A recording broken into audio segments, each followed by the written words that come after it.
O'sha vaqtida o'sha tizingiz yemilish bo'yicha chayon zahrini qancha oldi? 2 marta oldingiz? 1 martami? 2 marta oldim. Shunday buni achib suyatni itni ichidada. Shu og'riq beryapti. Xo'p, nimadan foydalandingiz? Birovni eshitdingizmi?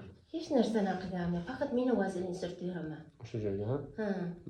Shunga hozir yana menga o'shani qilana qilsangiz, ukolini qilsangiz, bir kun unaqa qilsam bo'ladimi? Bitta unaqa qilsam. Siz hozir o'sha chayon zahrini olib ketasizmi? Ha.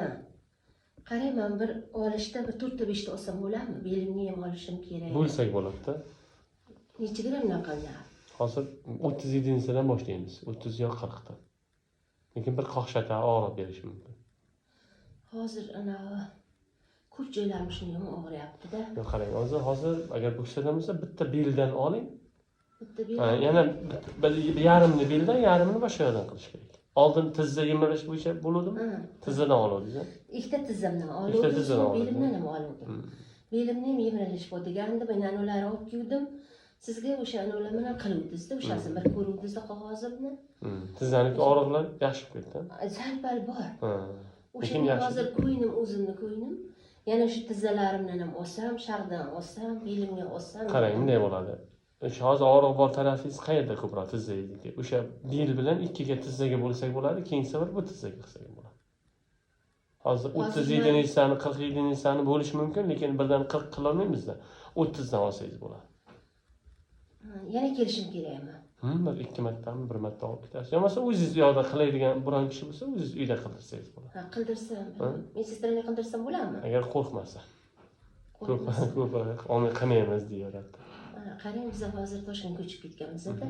Mana yoqda timboli qilmaydi. Qilmaydi, ag'dakilichda nava. Qilmaydi, biror narsani deydi. Ham boshqa deydi, qilmaydi. O'sha uchun men sizdan bu yerdan shifo topib, yaxshi bo'lganim uchun yana o'sha yerdan kecha xo'jayinga telefon qildirtirdim. Xo'jayin qiluvdilar. Bugun yana olib keldilar. Endi ko'p kelolmaymiz-da, bu yerda o'zi to'y bahonasi bilan keldik hali bu yerga. Xo'p, 47 nisa oling.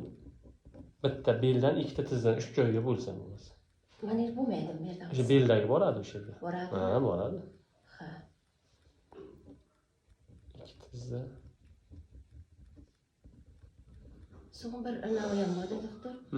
Qovog'imni ham seyishimcha anavi bo'lyapti-da. O'sha nima qovog'ingiz yonida og'riq ham shuni bilan bog'liq, bir-biri bilan. Shu bilan bog'liq. Bog'liq bor. Hop, siz o'shani oling, 56 choy iching. Buyrakni tozalaydi, qum tuz toshlariga. Lekin sedan efir moyidan foydalaning. Efir moyilari qo'shilgan sedan efir moyi. Ko'p ularni yozmay, faqat shu ukollarni yozing. Mayli, qaysi ma'qul bo'lsa. 56 da sedan efir moyi. Mana ham bo'g'imga ham yaxshi, ham siydik yo'liga. Shu sedan 56 da temir tikan degan o'simlik bor. Bu tuz, qumlarni haydaydi, siydik me'yor keltiradi. Buyrakdagi qovoqdagi toshish bilan ham og'riq berishi mumkin-da, mayda qumlik narsa bilan ham yuksalaringizga. Bu o'shani tozalaydi. Mana chayonni 40 ta bo'ladi. Shuni oling, xudo xolasa ancha seziladi o'zi. Hozir shuni qildirib ketib, kelmasam ham bo'ladimi? Yana bir kelaymi? Arada agar imkon bo'lsa keling. O'sha vaqtida o'sha tizingiz yemilish bo'yicha chayon zahrini qancha oldingiz? 2 marta oldingiz? 1 martami? 2 marta oldim. Xuddi shunday 2 martami, 3 marta oling. Ha, yana bir kelasiz dedingiz, ko'p ularsiz o'g'imman. Qog'ozlardan mas turibdi mana ko'p. Yo'qotmang, agar iloji bo'lsa olib keling o'shani. Ular hozir uyda qoldi, bu yerdagi uyimizda. Biz hozir to'g'ri kelyapmiz Toshkentdan.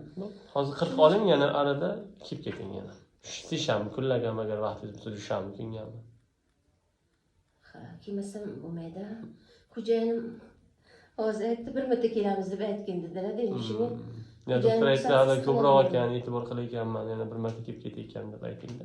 Ha, endi shuni deb aytib ko'ring. Iltimos qilib ko'raman. Charchagan.